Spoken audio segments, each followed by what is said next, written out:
Don't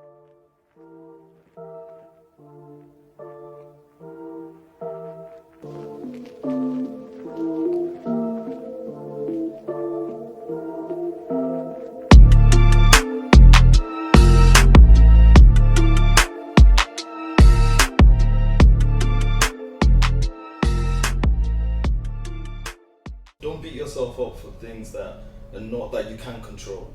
A lot of times when I fail, it takes me so long to bounce back because I just get into that like, you're not worth it, you know, like you can't do this, you should just like stop and you need to like rethink what you're doing. But that's all a lie. People fall, like when you fall, you just get back up, you forget about the fall, you know. So that's the kind of attitude you should put into every failure in your life. Like every time you fail, just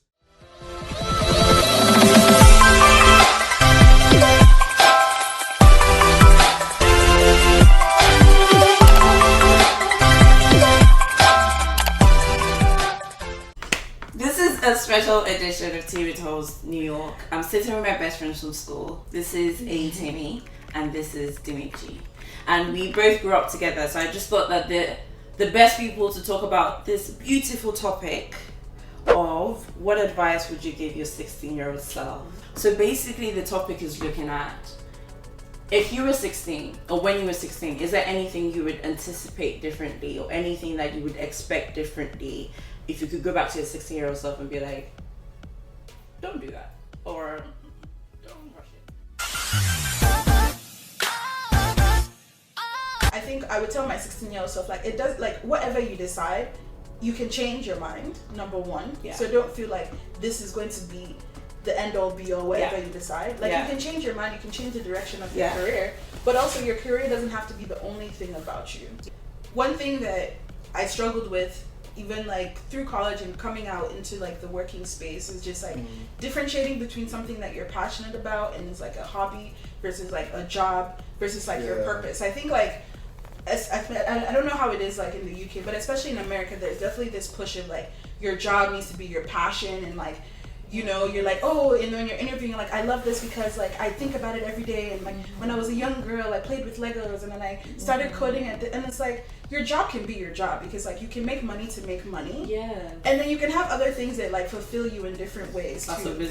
And so I think at 16, like, even though you feel that pressure to decide like where you go with life, like it's okay to make that and I was telling my sister that I was like, it's okay to make that decision, like what's gonna make me money when I'm done with college, because I want to feel balanced and still have other things that give you like fulfillment and purpose. Like, because the reality is like you do want to make a living, and so you do have to consider that you need like, bread on your table. You need bread, right? Yeah, you need bread. On your like table. That's just it. So if it's art that you want to do, start that hustle of like where is that art going to make you side money? hustle, if that's what you want to do as your job. But if you want it to be a side hustle, like that's okay. So I think like just even differentiating between like where's my money coming from versus like where's a hobby or like passion of mine, because your passion doesn't have to be your job. It's very easy for like if your passion is your job for that to then exhaust you and all, you don't find and that should because it's such a profit making thing, and then that even skews your decision. This is something I also wish I knew when I was 16. It's just the fact that I don't have to put all of this thing in one box, because that's not how I was created. I wasn't designed and created on this world to just be that one thing, and then that's also my purpose, that's also my passion, that's also what's making me money. You know, and God is just there like, we made you more than this. Like, you know, you can multitask. You know, and I think don't beat yourself up for things that are not that you can't control.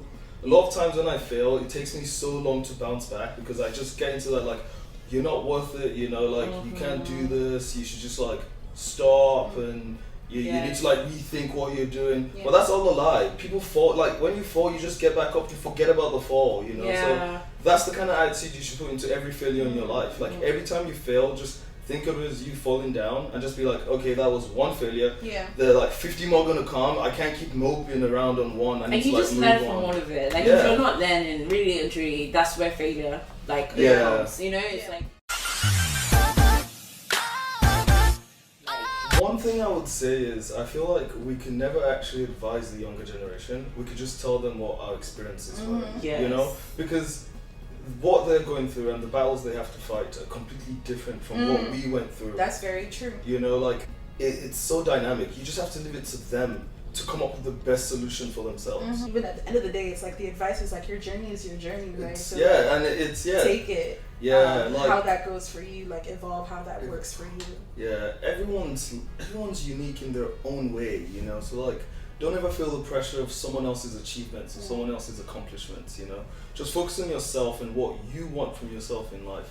Because at the end of the day, like you said, like we've got this entire journey that is life, and you can either like live and enjoy the journey or just keep comparing yourself and living in that like, oh, I need to be better, or I need to do this, or for who? No one, you know, it's for yourself. At the end of the day, when you die, the gravestone is going to say your name. It's the end of your story, so just make your story what you want your story to be.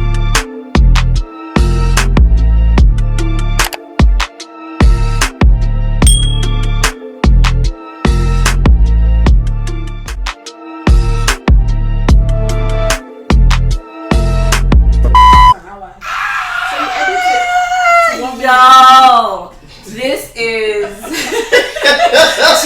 Tols. Hey guys, this is TV Tols New York. I have friends from my childhood, which just seems so weird. So on the couch is a very different TV Tols because the tea is different here, the water is different here. Honestly, New York is not for me, but I'm sitting with my best friend. So this is Tammy, and this is, what's your name? Wow. For the masses, I'm sitting with my best friends from school. This is Tammy, and this is John. I said Dimeji. You said John! Oh my god, yo! Okay. My best friends from school. This is Tammy, and this. We still find out. So like, what would you know? I mean, just don't tap your fucking foot. So we've broken protocol now. I know.